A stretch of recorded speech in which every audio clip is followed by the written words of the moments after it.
Welcome to session 4. Today we are going to talk about how to compete with incumbents.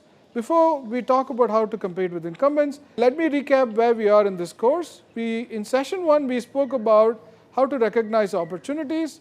We spoke about the importance of whom we know, what we know, the importance of absorptive capacity, and finally creativity, which gives you the ability to combine different types of ideas. In session 2, we talked about how to value opportunities. Remember, it's probably not worthwhile your time to enter if the opportunity is not valuable. We talked about a tool that would enable you to value opportunities. We spoke about conjoint analysis in particular, which will help you evaluate opportunities, which would, in other words, help you evaluate B. And we also spoke about how you can evaluate your costs, which is C, and how you can finally evaluate the value of your opportunity, which is just the difference between B minus C. Last time, we spoke about entry strategies, whether you should enter or not. The answer to whether you should enter or not depends on whether you can enter profitably or not. This implies that you should have the ability to calculate your profits much before you actually enter or do your startup. This involves making assumptions. It might turn out that the assumptions that you use to calculate your profits may not hold after you enter or after you do your startup. So what do? We also spoke about how entry can be used as a vehicle for experimentation. We saw the example of Genzyme, who used entry merely as a vehicle for experimentation. But we also spoke about, does that mean whether you should then not plan at all? But we concluded, given the set of trade-offs that we spoke about, that planning is inevitable. In fact, there is more onus on planning, not only to come up with an initial idea, but also a plan to experiment as well. This time, we'll talk about how to compete with incumbents.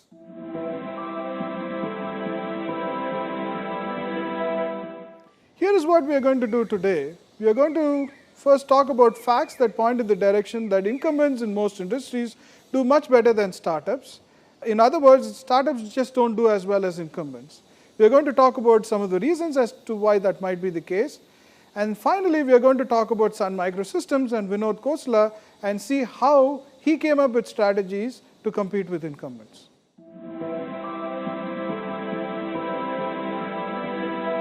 Before we talk about why incumbents on average are most successful and how startups like the ones that you might be coming up with can compete with incumbents, let me give you a few statistics. These are based on research that was done in the UK, but this is on average true in most parts of the world. Fact 1, incumbents enter in lower numbers, but they're just more successful. In most industries, they account for about 15% of all entrants on average, whereas the startup entry rates are at least 15 to 23% more, higher than that of incumbents. The key point over here is that startups seems to be entering in larger numbers than incumbents. The second fact is about entry appears to be very common, especially by startups, but very few entrants seem to be acquiring market shares. In the same research that I spoke about a little bit before, about 39% of firms enter between census years, because this research was done using census data. But these 39% of the firms hardly account for only 15% of the total output of the industry on average. So this makes the point that although entry seems to be relatively easy, very few entrants really do something that is really tangible in the sense of capturing market shares. Fact number 3, entrants as well as those that exit or quitters tend to be relatively smaller in size. So the question is, what does size represent? So if size represents the quality of an idea, then both entrants and people or startups that exit or quitters seem to be relatively having poor ideas.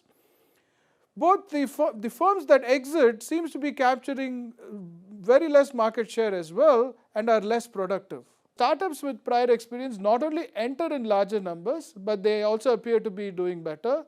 In the computer segment, the information security market, which is the market that provides tools like antiviruses and so on, greater than 50% of the entrants were all from a related information and communication technology industry. Pick any industry that you like. Prior experience determines success as well. The US television industry, medical devices, shipbuilding industry, and so on. Pick your industry of choice. In most industries, it appears as if related experience results in success of startups in that industry as well. So the question is, what are the advantages that incumbents enjoy over startups? This is what we are going to discuss about. So we are going to discuss the flip side of that today, which is what are the disadvantages of startups over incumbents? Why is it the case that incumbents are more likely to succeed in any given industry?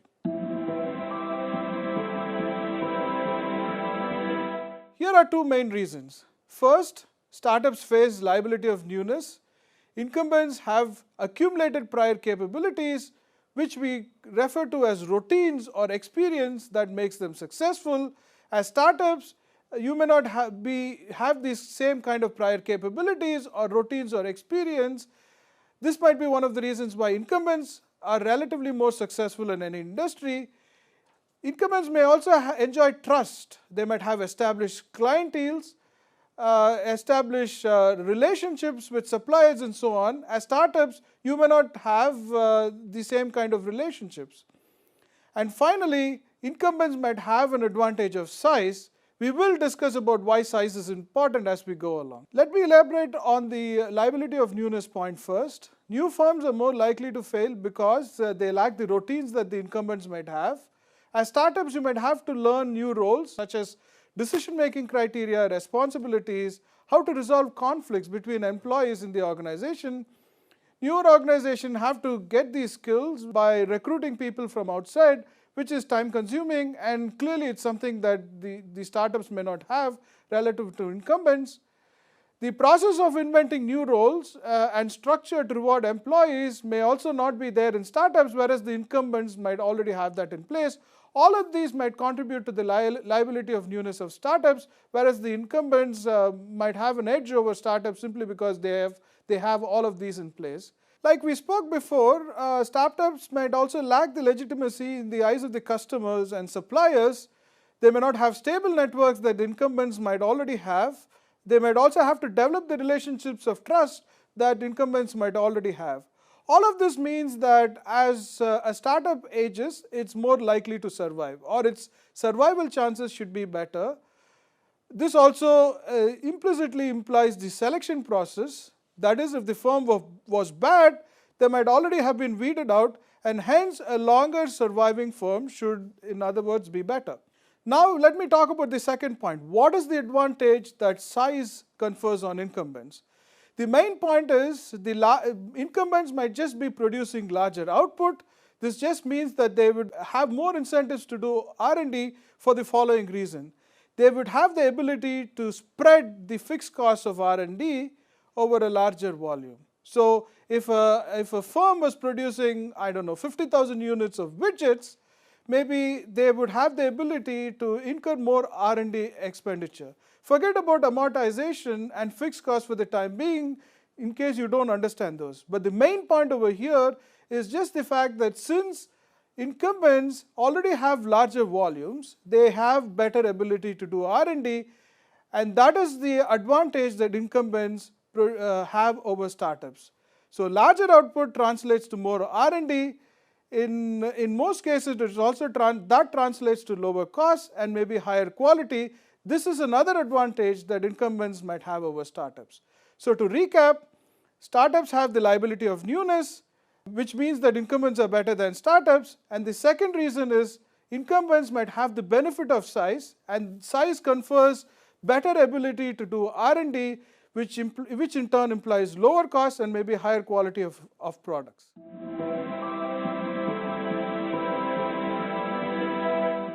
If incumbents have all these advantages over startups, as startups, how do you really compete with incumbents? Let me give you a story of how Vinod Khosla pulled it off when he did a startup called Sun Microsystems. Does Sun Microsystems ring a bell in your ears? This was one of those very incredibly successful startups a few years back. Let me give you a story of Vinod Khosla, but even before I give you the story of Sun Microsystems, I would like to give you a sense of what Vinod Khosla was as an entrepreneur. He was an entrepreneur who tried his hands in different types of entrepreneurial activities, even during his college days. He was a lifestyle entrepreneur, so he was very passionate about entrepreneurship. almost to the extent that he wouldn't do anything else. He just wanted to work for startups and wanted to do a startup by himself. So he was a lifestyle entrepreneur and a quintessential risk taker, right? Like both these videos would tell you. The entrepreneurship bug grabbed me very early in life. I was probably 14 when I read about Intel starting up. I was born in 55, so you can figure it out. It was probably in the late 60s that I first read about Intel starting up in these trade rags that you used to get, and they reached India generally a year late, and you could rent them. And I just was enamored by the idea of having to start your own company, and have pursued that dream since, and never regretted it. So, you know, the corollary is role models are really example, and Intel served as a great role model for me.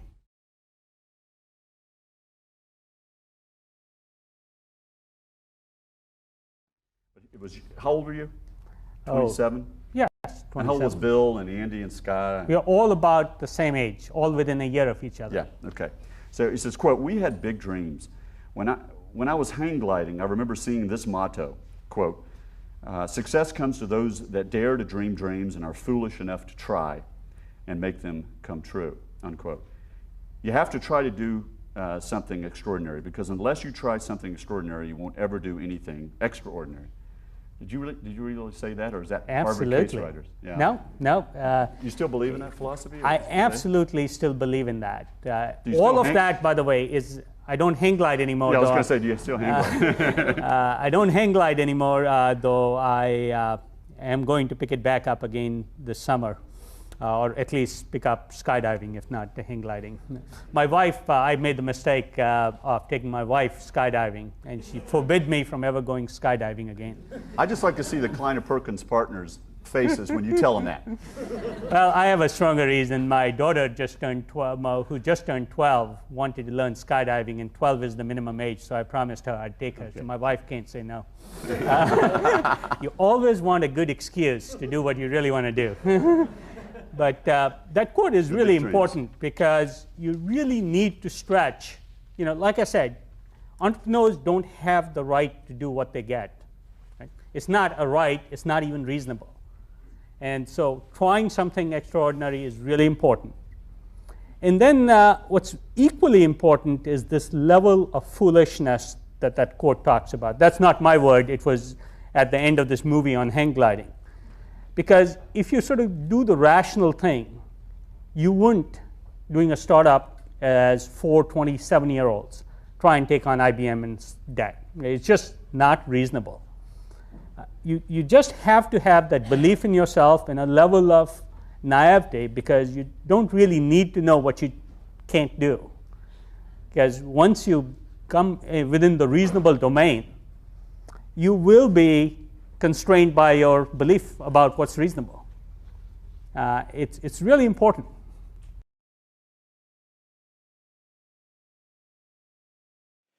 We're going to talk about the story of Vinod Khosla and his experience with Sun Microsystems. We're going to go all the way back to between 1980 and 83.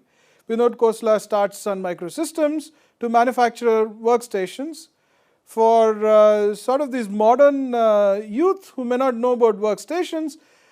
In the days of the yore, computing used to be done using centralized dumb terminals, which used to be connected to mainframes. Workstations were different from these simply because they had a dedicated CPU and storage. They were designed to provide dedicated computing power. They were similar to PC, but had two important differences. They provided more computing power. B, they also provided bitmap screens and graphical displays. And in those days, the typical use of workstations used to be for computer-aided design and computer-aided engineering. This function, more or less, used to exist with large firms such as GE and Boeing. And here is the structure of the industry. Here is how a computer manufacturer or a workstation manufacturer, more precisely, used to go about selling these to the end user, the CAD and the CAE users, such as Boeing and GM that we spoke about. There used to be different types of OEM vendors OEM type 1, like I've illustrated over here, those used to be the large OEMs who used to be pretty much vertically integrated. What do I mean by vertically integrated? They used to produce their own hardware and software systems as well. And they, of course, used to source microprocessors and disks from elsewhere. And then there used to be OEM type 2, which was smaller than these type 1 vendors, such as Calma, Autotrol.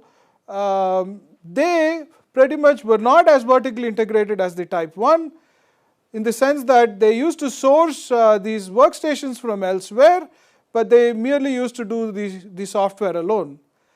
And the third category was the large entrants that were actually trying to make inroads into the workstation market, such as IBM, Perkin, and Digital. They were simply not making enough progress because they had cannibalization issues. What do I mean by cannibalization issues? The same vendors were also selling these dumb terminals and mainframe systems. So selling workstations would mean that they are eating up into their own market. So they were sort of hesitant players. So back to Vinod Khosla. Vinod Khosla leaves Daisy, which if you remember from the previous discussion or the previous diagram that we saw, was one of those OEM vendors. He leaves Daisy and starts Sun Microsystems. He draws up initial specs for Sun Microsystem, and what was very interesting about this initial set of specs was how he was going to put this workstation together. He would use a Motorola 68000 processor, a bitmap display with Unix operating systems. Does that ring a bell? All of these were outsourced, right? I mean, think about it. These 68000 processors were not manufactured by Sun. They were simply procured from outside, and so was Unix operating system, which was more or less the dominant operating system in those days. He hires the best in the industry, like Andy, to develop these workstations. He preferred Berkeley Unix to that of AT&T Unix, even though AT&T Unix in those days was more dominant. Once again, Berkeley Unix was available off the shelf. He preferred Berkeley Unix simply because he wanted to design a 32-bit machine. He recruits Bill Joy, a Unix guru from Berkeley, and even manufacturing, he does it outside. He uses outside resources for manufacturing. And how does he go about selling it? Initially, he goes to universities like Carnegie Mellon, makes his selling over there, and builds credibility by selling to the universities.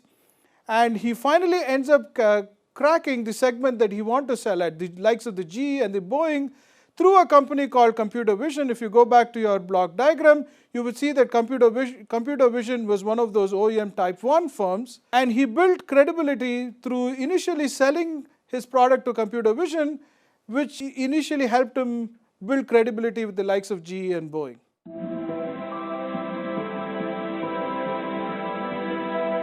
So why did Sun Microsystems succeed? There were two reasons. One is the fact that they entered a market that was underserved. The CAE and CAD markets were very new at that time, and even the few that were using it were using mainframes, which was incredibly inefficient simply because it was a timeshare machine. And at the same time, it was very expensive on a per engineer basis. There were no CAE tools that were available. CAE manufacturers like Daisy, with whom Vinod Khosla used to work with, had to invest in proprietary hardware simply to sell the CAE tool. And this, in Vinod Khosla's mind, was economics gone wrong. And moreover, most of the players like GM and Boeing wanted a general purpose tool. They wanted something that was very custom made for themselves, which was not available, which was just not possible with mainframes as well. And moreover, incumbents like IBM, who had the ability to serve these markets, were not interested in getting to the workstation market, like we mentioned before, on account of cannibalization concerns. The second reason is the fact that Sun Microsystems, or the workstation that Sun Microsystems put together, was standard-based. We will talk about what standard does in a little bit, but one of the reasons for success was the fact that they were standard-based. They were using Berkeley Unix, as we had mentioned before. They were based on Motorola 68000 processor, once again procured off the shelf from elsewhere, outsourced manufacturing, and the final point is all of these made it a general purpose machine for which it was easy to write software for.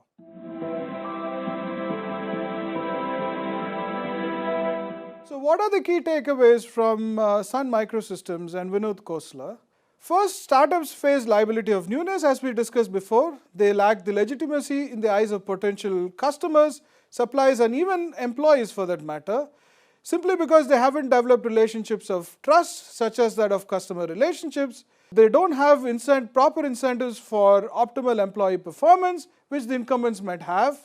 And moreover, the lack of trust is based on the belief in the selection process. If a firm was bad, it must have been weeded out earlier, and hence longer surviving firms are probably the better ones. And what can entrepreneurs do to convert this liability of newness into a potent weapon with which they can compete against incumbents? We spoke about two strategies. The first strategy is to rely on standards. So what does standards do? So remember, why are incumbents better than startups? One of the reasons that we came up with was the fact that incumbents have the advantages of size, which gives them the ability to do R&D, which in turn translates to either low cost or better quality products. By relying on standards, the idea is that you can piggyback on somebody else who have made those investments. Think about Motorola, 68,000 processor, for example. Motorola could be doing its processors for a variety of startups, for a variety of incumbents as well, which means that they have the ability to do R&D and maybe develop better quality products. By simply procuring these components from Motorola, Sun Microsystems was able to piggyback on the R&D cost that somebody else was incurring. So this is what standard gives to you. If you procure stuff from outside, especially in the initial stages of these startups, it gives startups the ability to piggyback on somebody else's R&D. And this in turn translated into success for them. The second thing is, they were also, even though they were procuring standardized components from elsewhere, they were able to differentiate themselves by simply addressing an opportunity that nobody else was addressing. In other words, they were going after the workstation market, which was underserved at that point in time. The second reason that they were successful is that despite using standardized components, they were able to differentiate themselves by coming up with a disruptive innovation. We'll talk about what disruptive innovation is in the future lectures, but for now, disruptive innovation is a technology that incumbents just don't have any advantage in. In the case of Sun Microsystems, by focusing on a segment that the incumbents was not entering into, Sun Microsystems was able to create a niche and create a first mover advantage that eventually made them successful. A little bit more about why standard-based technology strategy can be very successul. It gives you the ability to amortize costs over a larger volume simply by piggybacking on other scale economies. In addition, it also gives you the ability to build credibility, especially for large business buyers, because as a startup, you have lesser chance of selling to the big corporates like GE and Boeing in this case. But the fact that the product of Sun Microsystems, the workstations, were standard-based, gave Sun Microsystems enough credibility to be able to sell to the large corporates. But on the other hand, despite sourcing these components from outside, they were also able to add value by differentiating themselves in the workstation market. So how can startups like yourself compete with incumbents, given that startups face liability of newness and the disadvantages of size? The first strategy is to piggyback on your suppliers' cost-spreading advantages that comes from their large scale, because they might be supplying to a variety of players such as yourself, and you can piggyback on their R&D and plug them into your products, give your customers quality. But this comes at a cost. If you standardize too much, then you run the risk of your product being run-of-the-mill product, and you will lose the ability to differentiate from your competitors. This advantage would hold provided you have the ability to differentiate your product from that of your competitors.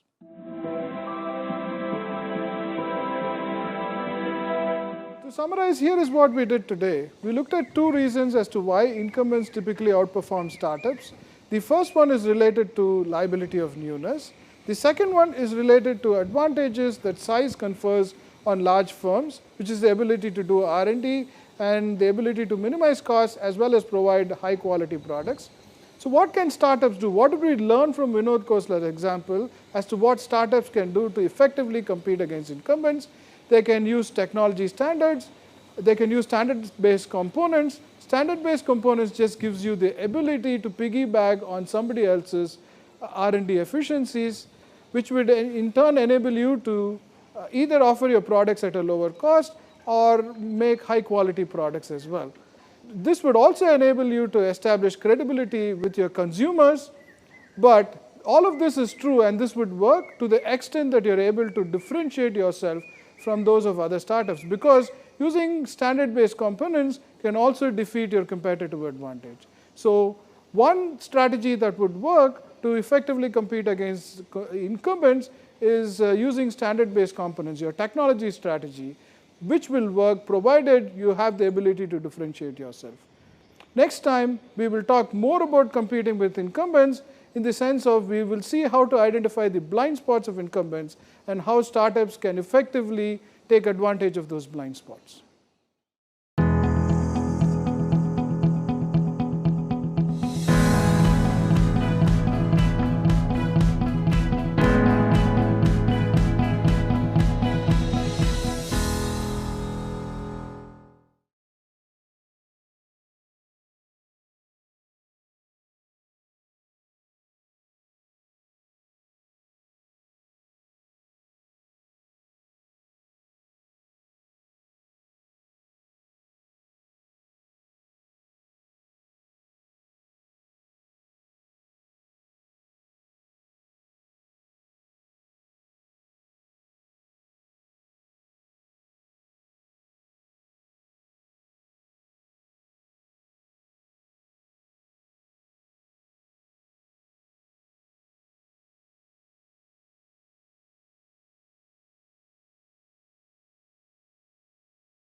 of products.